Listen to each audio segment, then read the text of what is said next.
ఎలా ఉన్నారు? Summer special healthy అయినా ఈ మిల్క్ షేక్స్ని మనం ఇంట్లో ఎలా ప్రిపేర్ చేసుకోవాలో ఈజీగా మీకు చూపిస్తానండి. నేను 3 టైప్స్ ఆఫ్ మిల్క్ షేక్స్ని ప్రిపేర్ చేసుకున్నాను. స్ట్రాబెర్రీ మిల్క్ షేక్, బనానాతో మిల్క్ షేక్, అదేవిధంగా చాక్లెట్తో కూడా మిల్క్ షేక్ ప్రిపేర్ చేసుకున్నాను. మా పిల్లలు చాలా ఇష్టంగా తాగారండి. టేస్ట్ కూడా చాలా బాగా వచ్చింది. అయితే ఈ మిల్క్ షేక్స్ని ఎలా ప్రిపేర్ చేసుకోవాలో ఈ వీడియోలో చూసేద్దామా మరి? ముందుగా ఒక మిక్సీ జార్ తీసుకుని దానిలో మనం ముందుగా బనానా మిల్క్ షేక్ని ప్రిపేర్ చేసుకున్నాం. దానికోసం ఒక కప్పు బనానాని ఇలా ముక్కలుగా కట్ చేసుకుని యాడ్ చేసుకోవాలి. దానిలోకి ఒక పావు కప్పు పంచదారని యాడ్ చేసుకోండి. మీకు కాస్త షుగర్ ఎక్కువ తినాలనిపిస్తే ఇంకొద్దిగా యాడ్ చేసుకోండి. పావు కప్పు పంచదార అయితే ఈ జ్యూస్ అనేది మరీ స్వీట్గా కాకుండా ఈక్వల్గా ఉంటుందండి. ఇలా మెత్తగా మిక్సీ పట్టేసుకోండి. ఇప్పుడు ఒక గ్లాసులో కాచి చల్లార్చి ఫ్రిడ్జ్లో పెట్టిన పాలను యాడ్ చేసుకోండి. మీ దగ్గర కాచి చల్లార్చిన పాలు ఫ్రిడ్జ్లో పెట్టలేకపోతే ఇప్పుడే మీరు ఐస్ క్యూబ్స్ని కూడా యాడ్ చేసేసుకోవచ్చు. ఇప్పుడు దీనిలోకి 1 టేబుల్ స్పూన్ హార్లిక్స్ పౌడర్ని యాడ్ చేసుకోండి. 1 స్కూప్ వెనిలా ఐస్ క్రీమ్ని కూడా యాడ్ చేసుకోండి. మళ్ళీ ఒకసారి ఇలా మిక్సీ పట్టేసుకోండి. మధ్య మధ్యలో ఆపుకుంటూ ఇలా మిక్సీ పట్టుకోవడం వల్ల ఈ బనానా మిల్క్ షేక్ చాలా టేస్టీగా ఉంటుందండి. ఒకసారి మీరు ఇలా బనానా మిల్క్ షేక్ని ట్రై చేసి చూడండి, చాలా టేస్టీగా అనిపిస్తుందండి. ఇప్పుడు ఒక గ్లాస్లోకి సర్వ్ చేసేసుకోండి. మళ్ళీ దీనిలోకి కొద్దిగా ఐస్ క్రీమ్ని యాడ్ చేసుకోండి. ఈ వెనిలా ఐస్ క్రీమ్ ఫ్లేవర్తో ఈ బనానా మిల్క్ షేక్ చాలా టేస్టీగా ఉంటుందండి. కొద్దిగా మీకు కావాలనుకుంటే బనానా పీసెస్ని కూడా యాడ్ చేసుకుని పైన కొద్దిగా హార్లిక్స్ని యాడ్ చేసేసుకోండి. బనానా మిల్క్ షేక్ ప్రిపేర్ చేసేసాను. ఇప్పుడు మనకి second milk shake chocolate milk shake అండి. నేను దీనికోసం నా దగ్గర ఉన్న చాక్లెట్ కాంపౌండ్ని ఇలా ముక్కలుగా కట్ చేసుకుని ఒక కప్పు తీసుకున్నానండి.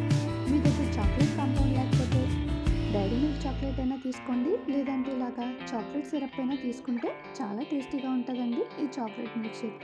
దీనిలో కూడా పావు కప్పు పంచదారని యాడ్ చేసేసుకున్నాను. అలాగే 1 టేబుల్ స్పూన్ కోకో పౌడర్ని కూడా యాడ్ చేసుకోండి.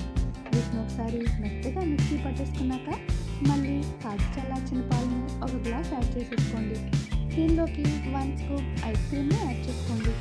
ఇప్పుడు మూత పెట్టేసుకుని బాగా మిక్సీ పట్టుకోండి. నేను ఈ గ్లాస్ని ఇలా చాక్లెట్ సిరప్తో గార్నిష్ చేసుకుని ఫ్రిడ్జ్లో పెట్టేసుకున్నానండి. ఇప్పుడు నేను అదే గ్లాస్లోకి ఈ చాక్లెట్ మిల్క్ షేక్ని యాడ్ చేసేసుకుంటున్నాను.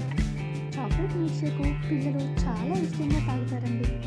ఇప్పుడు కొద్దిగా ఐస్ క్రీమ్ని యాడ్ చేసేసుకుని దానిపైన కొద్దిగా చాక్లెట్ సిరప్ని యాడ్ చేసేసుకోండి. చాలా టేస్టీ అండ్ సూపర్గా చాక్లెట్ మిల్క్ షేక్ కూడా ప్రిపేర్ చేసేసుకున్నాము. ఇప్పుడు మనకి third milk shake strawberry milk Sheikh అండి. దీనికోసం నేను స్ట్రాబెర్రీస్ని ఒక కప్పు ఇలా చిన్న ముక్కలుగా కట్ చేసుకుని మిక్సీ జార్లో యాడ్ చేసేసుకున్నాను. దానిలోకి పావు కప్పు పంచదారని యాడ్ చేసుకున్నాను. ఈ స్ట్రాబెర్రీ మిల్క్ షేక్లోకి 1 టేబుల్ స్పూన్ స్ట్రాబెర్రీ క్రష్ని యాడ్ చేసేసుకుని మూత పెట్టేసి మెత్తగా క్రీమీగా అయ్యే వరకు ఇలా మిక్సీ పట్టేసుకోండి. స్ట్రాబెర్రీస్ అన్ని ఇలా మెత్తగా జ్యూసీగా అయ్యే వరకు పట్టుకోవాలండి. ఇప్పుడు దీనిలోకి 1 గ్లాసు పాలని యాడ్ చేసుకోండి. మనం ఏ మిల్క్ షేక్లోకైనా ఎంత చిక్కటి పాలు యాడ్ చేసుకుంటే అంత టేస్టీగా ఉంటుందండి. ఇప్పుడు దీనిలోకి 1 స్కూప్ ఐస్ క్రీమ్ కూడా యాడ్ చేసుకుని మళ్ళీ ఒకసారి మెత్తగా ఇలా మిక్సీ పట్టుకోండి. సూపర్ అండ్ టేస్టీ అయిన స్ట్రాబెర్రీ మిల్క్ షేక్ కూడా మనం ప్రిపేర్ చేసేసుకున్నాము. ఈ సమ్మర్లో పిల్లలకి ఇలా ఇంట్లో చేసి పెడితే చాలా ఇష్టంగా తాగేస్తారండి. దీనిలోకి కొద్దిగా ఐస్ క్రీమ్ కూడా యాడ్ చేసేసుకోండి. ఇప్పుడు దీనిపైన స్ట్రాబెర్రీతో గార్నిష్ చేసుకున్నాము. మనకి చాలా ఈజీగా చాలా త్వరగా మనం మిల్క్ షేక్స్ని ఇలా ప్రిపేర్ చేసి పిల్లలకి ఇచ్చేసామంటే చాలా హ్యాపీగా తాగేస్తారండి. నా వీడియో మీకు నచ్చిందా? అయితే చిన్న లైక్ చేయడం మాత్రం మర్చిపోకండి. మరిన్ని వీడియోస్ కోసం బెల్ ఐకాన్ క్లిక్ చేసి నా ఛానల్ని సబ్స్క్రైబ్ చేసుకోండి. Thank you so much for watching.